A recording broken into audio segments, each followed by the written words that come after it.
You slept 8 hours. So why do you still wake up like your body never recovered? For a lot of men over 35, the problem is not always sleep time. It is recovery. The clock can say you slept, your body can still say you did not recover. Stress can stay on, caffeine can last longer than you think. Alcohol can make sleep lighter. Light can shift your body clock. And breathing can interrupt recovery without you fully waking up. So this is not about chasing perfect sleep. It is about rebuilding the system that lets sleep actually work. And the first mistake starts with the number most men trust too much: 8 hours. Reason number 1, you are measuring sleep by the wrong number. Most men look at the clock and think, I got 7 or 8 hours, so sleep cannot be the problem. But sleep duration is only the time window.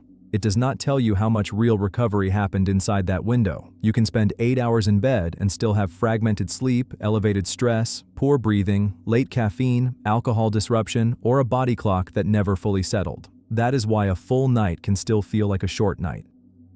The better question is not, how long was I in bed? The better question is, did I wake up restored? Because your body does not care how good the number looks on paper. It cares whether sleep actually did its job.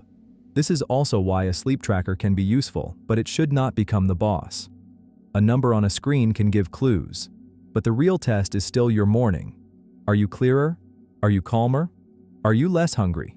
Do you feel like training is possible again? That is the signal that matters. The rebuild step is simple. For the next 7 mornings, rate your energy from 1 to 10 before you drink coffee. Then write down 4 things: your bedtime, your wake time, your caffeine cutoff, and whether alcohol, late screens, or hard stress showed up the night before. You are not trying to be perfect. You are looking for patterns. By day 7, you usually learn more from the pattern than from one random bad night. If the worst mornings follow late caffeine, late work, alcohol, or no movement, the problem is no longer mysterious. It becomes adjustable. Reason number 2. Your stress does not automatically shut off when you get into bed. You can close the laptop. You can turn off the lights. You can even fall asleep. But your system may still be preparing for tomorrow, replaying today, solving problems, checking for threats, and staying ready. That is why some men sleep through the night but wake up like they were working in the background. The body was lying down. The system never fully powered down. This is not a motivation problem, it is a nervous system problem. If your day ends with pressure, conflict, emails, finances, noise, and mental tabs still open, sleep can become lighter and more reactive. This is especially common for men over 35 because the load is different.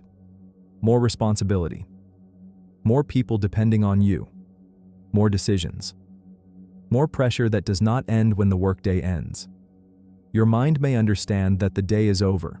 Your body may not have received the message yet. The rebuild step: build a shutdown window. Not a perfect routine, a shutdown window. For the last 60 minutes, reduce problem solving. Dim the lights. Put work away. Prepare the next morning. Keep the bedroom boring. The goal is not to force sleep. The goal is to stop sending your body signals that the day is still active. Think of it like landing a plane. You do not go from full speed to parked in 1 second. You descend, you reduce speed, you prepare the system to land. Reason number 3, the last few hours of your day may be teaching your body to stay awake. This is where most men underestimate the basics. Late caffeine, alcohol near bed, bright screens, work messages, heavy late meals, none of these has to completely ruin your night to matter. They only have to make sleep lighter, later, or more fragmented. Caffeine is the obvious one, but many men only think about whether they can fall asleep. That is not the whole question. The question is whether your sleep stays deep and stable. Alcohol is similar. It can make the first part of the night feel easier because it is sedating. But sedation is not the same as recovery. The first half of the night can feel easy, while the second half becomes more broken, lighter, and less restorative. And then there is light. A bright phone in a dark room is not just entertainment. It is a timing signal. At the exact moment your body should be receiving darkness, you are telling it the day is still not over. And the problem is not that one imperfect night ruins everything. The problem is when these inputs become the default: a little caffeine too late, a little alcohol to relax, a little scrolling in bed, a little work message after dinner. Over time, the body learns that night is not a clean recovery window. It is just another extension of the day. The rebuild step is not to quit everything forever. Run a 7-night experiment. Move caffeine earlier, keep alcohol away from bedtime, put work and bright screens behind a cutoff. Then watch what happens to your morning energy. Not your ego, not your excuses, your morning energy. If nothing changes, you learned something. If your mornings improve, you learned something even more valuable. Your body was not broken. It was responding to the inputs you gave it. Reason number 4. Your body may be mentally exhausted but physically undersignaled. A stressful desk day can drain your brain without giving your body a clear rhythm. You sit indoors, you stare at artificial light, you move from chair to car to couch. Then at night, you expect your body to know exactly when to shut down. But your body clock needs signals. It needs morning light to anchor the day. It needs movement to separate daytime from nighttime. It needs a clear difference between active hours and recovery hours. This does not mean you need to destroy yourself in the gym. For a lot of men, the missing signal is much simpler. Get outside early, walk daily, and make night look different from day. Mental exhaustion can make you want sleep, but rhythm helps your body enter sleep. That is the difference. A man can be tired because he is drained, but still not be set up for deep recovery. Your job is to stop relying on exhaustion and start giving your body clearer signals. The rebuild step. Give your body a stronger day signal. Get outside early when you can. Walk every day. Even 20 to 30 minutes can become a powerful anchor when it is consistent.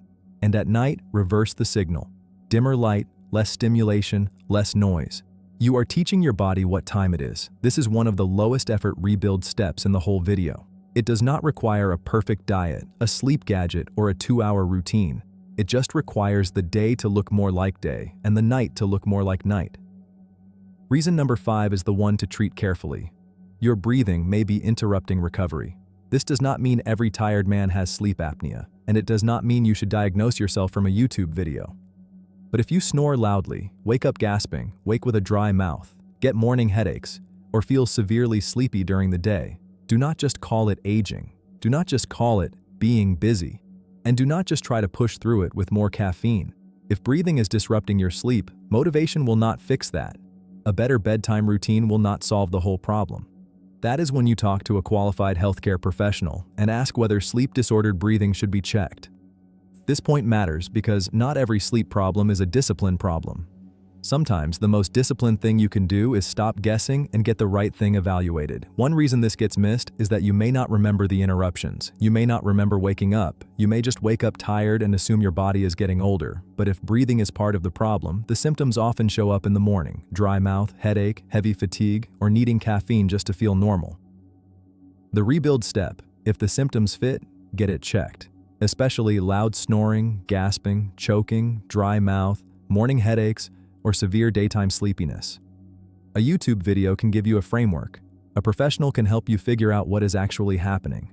That does not make you weak, it makes you accurate. If you wake up tired after 8 hours, do not start by blaming age. Start by checking the system. Are you measuring recovery or only time? Is stress still on at night?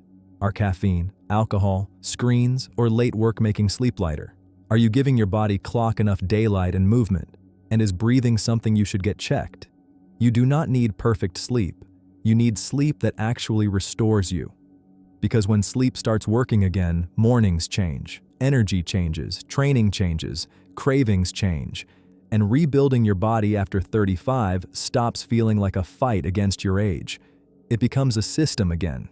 And that is the whole point of the rebuild protocol. Not extreme hacks, not fear, not pretending age does not matter. A better system for the body you have now. If you are rebuilding your body after 35, subscribe for more evidence-informed systems like this.